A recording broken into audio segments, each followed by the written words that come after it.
myself. It's ready.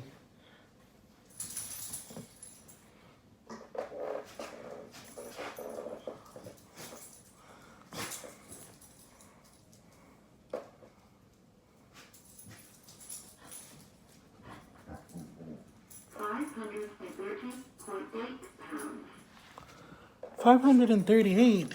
No, 530. Oh, 530. Did you look at the numbers? Yeah, it said 530, but yesterday I was 528. Are you taking? Yeah, so you don't have to be quiet. Okay, guys, so I'm doing boiled eggs for breakfast. So what you gotta do is you gotta hit them like this, like that, and put two indents in them. Okay, and then you gotta scrape. Use a spoon, guys, and scrape the eggshells off. Okay, and then you just keep scraping, peeling into your sink or in your trash can, whatever one.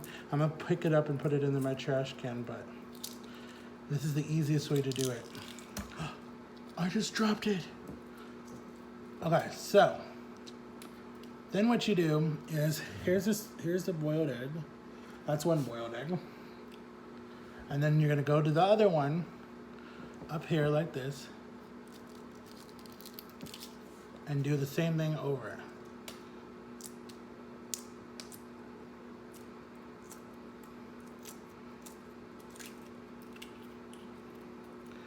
So I went from 528 to 530. I don't know why today. I don't understand why, but it's okay. And then I will be back. So I have two boiled eggs. Boiled. Okay? So I'll be back, guys. Okay, guys. So we're back. I just have to take my pills really quick. Sorry, I'm not trying to gross you guys out. Just when you're cooking egg, you get egg going around. Okay, so today is Thursday. Today is Thursday. Take my morning pills. But one day I won't have to take anymore after surgery, whenever that is. So that'll be good.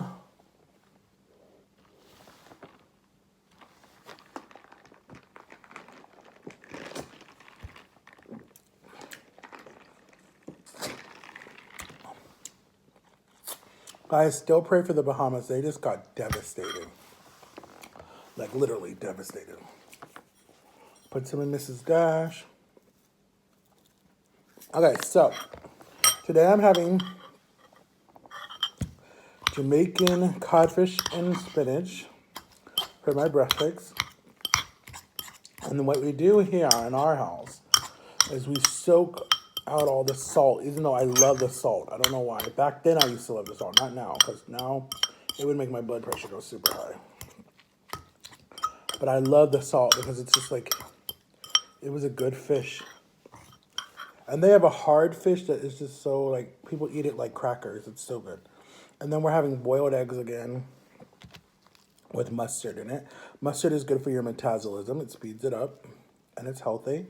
But I don't really like these type of double eggs. I like the ones where you put them in their little shell.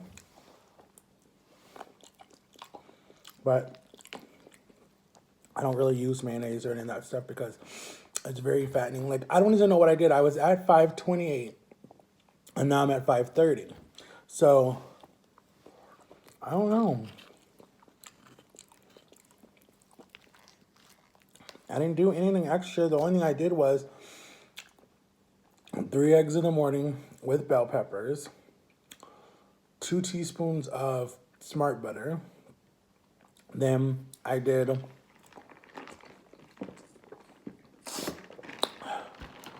for lunch I had ground turkey and broccoli. Or no, for lunch I had ground turkey and corn with a cube of goat cheese, 4 ounces.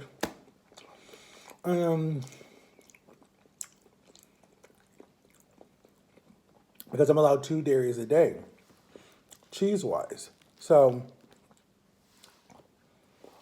I did my 2 dairies. And then for dinner, I had cube steak, 2 slices of cube steak, small, small, small, small. Cut it up into strips. And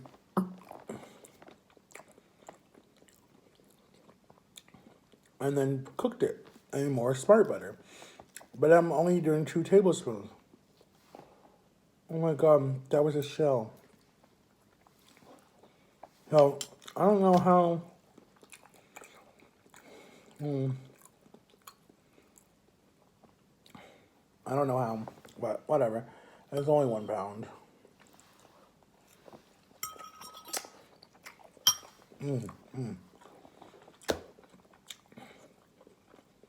But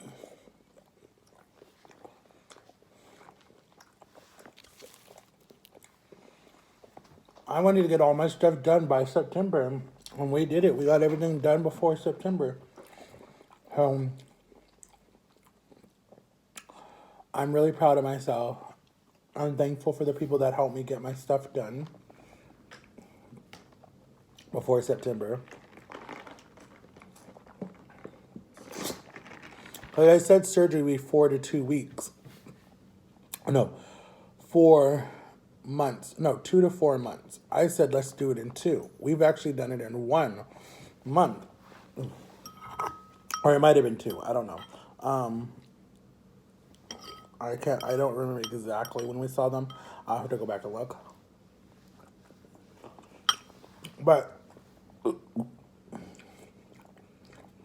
reason why I'm documenting this, and thank you to everyone who liked my video yesterday. I know it was really, really, really short, but like, I don't know why it was short, actually.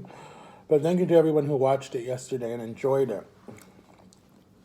And thank you to everybody that says that they're proud of me. I was actually talking to my best friend yesterday, and we were talking about, like, you know, he's like, oh my God. He's like, you got this, Matthew. Like, you're going to be big, but, like, you just have to know, like, what your purpose is while you're doing YouTube. You know, don't get, you know, like, other people who change and do different stuff. And I've been saying that. Like, I've been saying, like, you know, ever since I started YouTube, I was like, nothing is going to change me. You know, I've been through really dramatic situations, and it didn't change me. I stayed exactly who I was, who God made me, and who my identity is. I'm not going to let, like, if I do get famous, if I do get big and famous, I'm not going to let that change me. Like, I'm not going to wake up one day and be like a total jerk. Or, you know, not want to take pictures with my fans. Not want to start issues with other YouTubers. Or start issues with celebrities. Or try to use my clout to get into stupid clothes. Or use my clout to, you know, buy something or whatever. I'm going through do something like some of these YouTubers that you just don't ever see them in trouble. They just do what they do. And that's it. You know, they just live that life that they want to live. You know, you never see them in headlines. You never see them on TV. You never see them on anything that's like negative because they're too busy. They're too busy living their life the way that they wanted to live their life. You know? Well,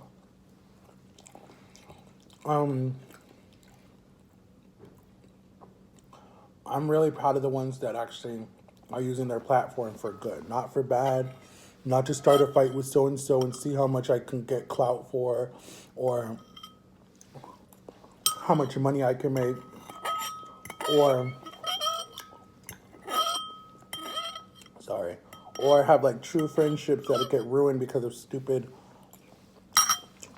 because I'm trying to control you and make you pay me every money that you make from your YouTube. And then if you're not making YouTube and you're lazy, then I want nothing to do with you. Like, that makes no sense to me. Like, you got to know the people who knew you before you were famous and the people who are going to be there after you die down and you're not that famous anymore.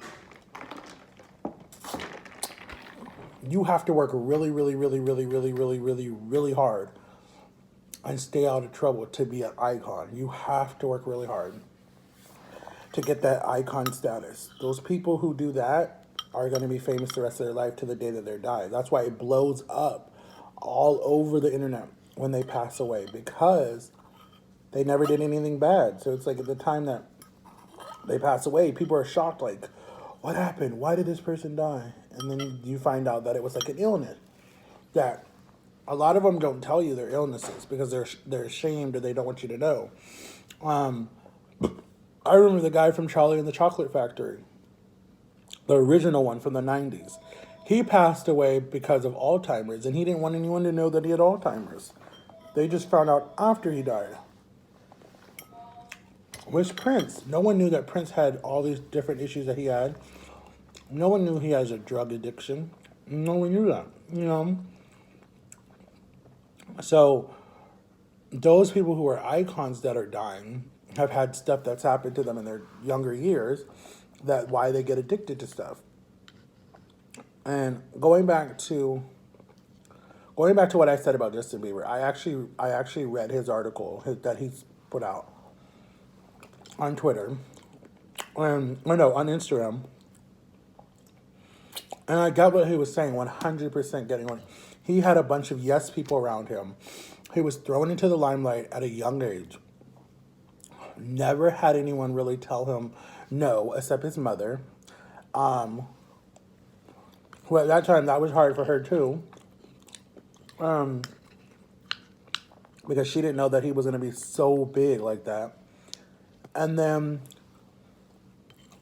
he has a bunch of these yes people around him that are not saying no to him. You know, if he wants something, he gets it. If he wants to have a party, if he wants to have whatever, you know. And how can you expect him to be a normal adult when he was thrown into the limelight at a young age and has had issues? The only thing that I did not like that he said in that article is that he didn't respect women. To me, I don't understand that, because most men who don't respect women were not raised by their mother. They were raised by a bunch of like really bad people, and that's why they don't respect women.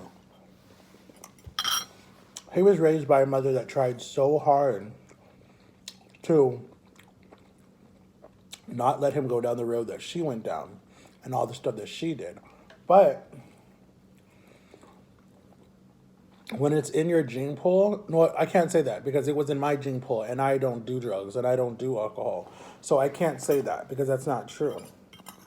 But in his situation, he just didn't have someone that was like really truly in his corner. He had people that were using him for fame. There were people that were using him for stuff. There were people who were, and I honestly still believe there are people who are using him. I really do. 100%. And I mean, then there's a big deal about Aaron Carter. People think that he's not mentally mentally able to have a gun. He thinks he's fine. Okay. I don't think that he should have one. I really don't. But who am I to say something, you know? I just feel like these people need to get good people in their corner.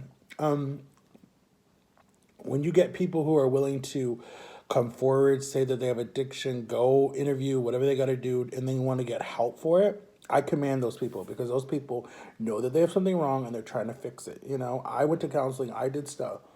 You know, I was dealing with depression and anxiety. I got help for it. Because I admitted to it, and I'm so tired. I'm so tired of men thinking that you're weak if you go get help, or you're weak if you cry. That's not true. Real men cry. Real men ask for help. It's simple as that. So, I just get frustrated when people say that. Because are you saying I'm not a man because I cried? Or are you saying I'm not a man because I asked for help? But I love you guys so much and have a great day. Peace.